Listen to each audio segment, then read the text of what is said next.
안녕하십니까. A열 자율주행 AI 시대를 위한 차세대 이동통신 예측 기술 발표를 맡게 된 팀 LWM입니다. 저희 팀의 지도 교수님은 양희철 교수님이시고 발표자는 이호윤, 팀원에는 김가연 학생이 있습니다. 목차는 다음과 같습니다. 연구 배경부터 시작을 하여 이동통신 예측을 위한 모델 LWM에 대해 설명해드리고 실험 결과 및 향후 연구를 말씀드린 후 참고 문헌으로 마무리 짓겠습니다. 먼저 연구 배경을 먼저 보시겠습니다. 기본적으로 통신에는 무선 통신과 유선 통신이 있습니다. 이 중 차세대 이동 통신의 경우 무선 통신에 속합니다. 다음으로 통신의 발달 단계를 보시겠습니다. 기본적으로 음성 통신이 1G부터 시작을 해서 디지털 음성 통신 3G, 4G LTE를 지나 현재와 미래에는 초고속 초저지연, 대규모 연결이 가능하고 인공지능 및 자율주행 자동차가 통신을 할 수 있는 5G, 6G 시대가 됩니다. 세대가 발전할수록 기지 단말기 증가로 간섭 등 복잡도가 상승하며 다양한 장애 요인으로 인해 통신 품질이 저하가 됩니다. 또한 세대를 거듭할수록 통신망이 복잡해져서 품질 유지가 어려워집니다. 이를 해결하기 위해서는 통신 신호, 채널을 예측하는 기술이 필요합니다. 초기에는 무선 채널 예측의 경우 통계적 모델 기반으로 예측을 진행을 하였습니다. 이후에는 딥러닝 모델을 도입하여 무선 채널을 예측하는 모습을 보였습니다. 최근에는 라이즈 와이드네스 모델, 줄여서 LWM이라는 버트 구조를 응용한 파운데이션 모델이 발표되었습니다. 기존의 딥러닝 모델의 경우 순차적 데이터 처리이고 장기 의존성 문제로 인해 공간적 상관관계 학습에 제약이 있는 한계가 있습니다. 하지만 LWM 모델의 경우 트랜스포머 기반 셀프 어텐션 메커니즘으로 전체 채널 정보를 동시에 고려하여 장기 의존성 문제 없이 전체 채널에 대한 학습이 가능하게 되었습니다. 추가적으로 버트 모델의 학습 방법을 채널에 적용하여 마스크드 채널 모델링을 통해 스스로 학습을 하고 예측 안정성을 향상시킵니다. 왼쪽 사진은 저희가 진행한 모델 아키텍처입니다. 여기서 오른쪽은 LWM 백본에 대한 아키텍처이고 기본적으로 입력 채널은 안테나 곱하기 채널 곱하기 장면으로 들어가는 모델로 설계를 했습니다. 이에 대한 설명은 다음 페이지에서 자세하게 하겠습니다. 자, LWM 기반 무선 채널 예측 설계에 대해 보시겠습니다. 기본적인 모델 파이프라인 구조를 보시면 입력 채널 데이터를 투영충을 통해 크기를 맞추고 LWM 모델에서 학습을 한 후 아웃풋 헤더를 통해 최종 예측을 생성합니다. 구체적으로 투영충으로 보자면 투영층에서는 LWM에서 제공하는 사전학습 가중치와 입력 데이터 형태의 호환성을 확보하기 위해 선형 투영을 시킵니다.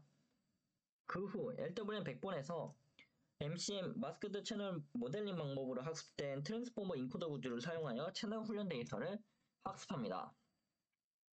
마지막으로 아웃풋 헤드에서는 백본의 최종 은닉 상태를 받아 프리퀀시 레이어를 통해 다음 타임 스텝의 채널 벡터를 출력합니다. 다음으로 전이 학습 전략에 대해서 보시겠습니다. LWM의 사전 학습된 가중치를 활용하는 방식에 따라 세 가지로 분류를 하였습니다. 먼저 첫 번째는 LWM의 사전 학습된 가중치를 활용을 하고 백본을 동결하지 않은 채로 백본도 학습에 사용하는 LWM 파인튠, 사전 학습된 가중치를 사용하되 백본은 동결을 한 LWM 프리즈, 그 다음에 사전 학습 가중치도 사용하지 않고 백본도 이제 모델 학습에 사용하는 LWM from scratch 모델로 분류하였습니다.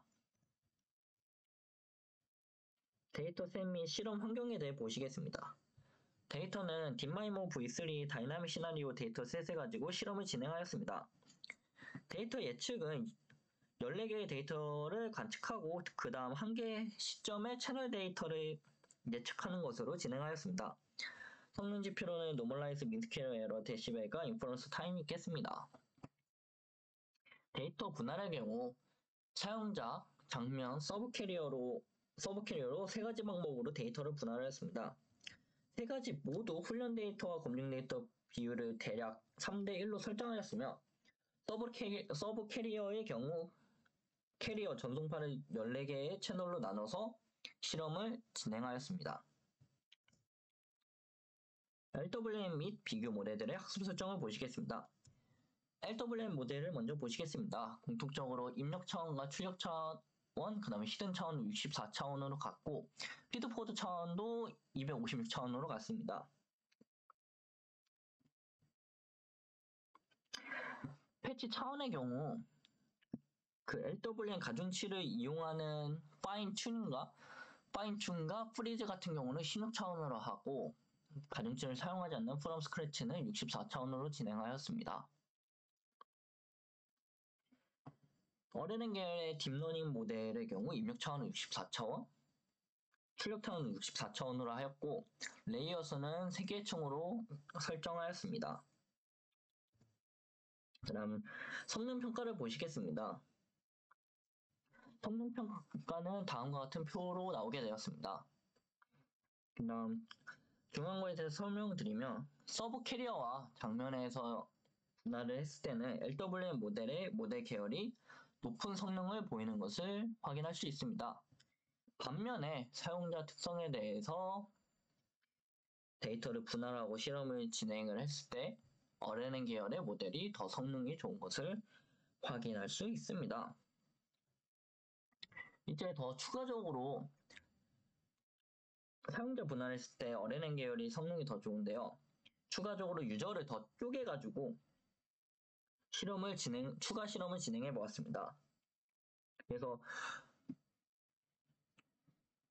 표를 보시면 사용자 수가 적을수록 더 적게 실험을 할수록 LWM 계열의 모델이 성능이 좋았으며 사용자의 수를 늘려 실험을 할 경우 RNN 계열의 모델 성능이 좋은 것을 확인했습니다.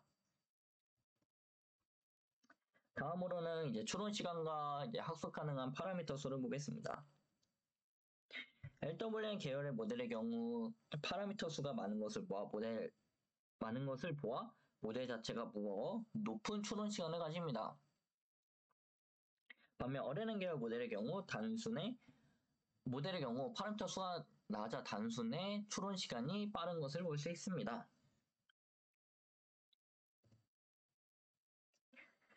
지금까지의 이제 결과를 요약해서 아래에 보여드리고 간단하게 설명해 드리겠습니다. 그래서 이 실험을 통해 인사이트를 보면 이제 적은 데이터와 이제 주파수 축, 서브 캐리어 쪽으로 일반화할 때는 LWM 계열이 더 적합하며 실시간이나 경량 시스템이 우선시 될 때는 RNN 계열이 더 적합한 인사이트가 도출되었습니다. 이제 저희의 향후 연구 계획으로는 지금까지는 기존 채널 데이터만 가지고 예측을 했는데 이제는 채널 데이터에 추가적으로 이제 카메라 및 여러 센서 데이터까지 통합을 해서 좀 더 정확하게 성능이 높은 채널 예측을 할 계획입니다. 다음으로 참고문헌입니다. 저희는 기본적으로 4가지 논문을 참고했으며 특히 첫 번째, Large Wideness 모델, Foundation Model for Wideness Channel 이 논문에서 제공하는 모델을 가지고 지금까지 실험을 하였습니다. 이상 팀 LWM 발표를 마치겠습니다. 감사합니다.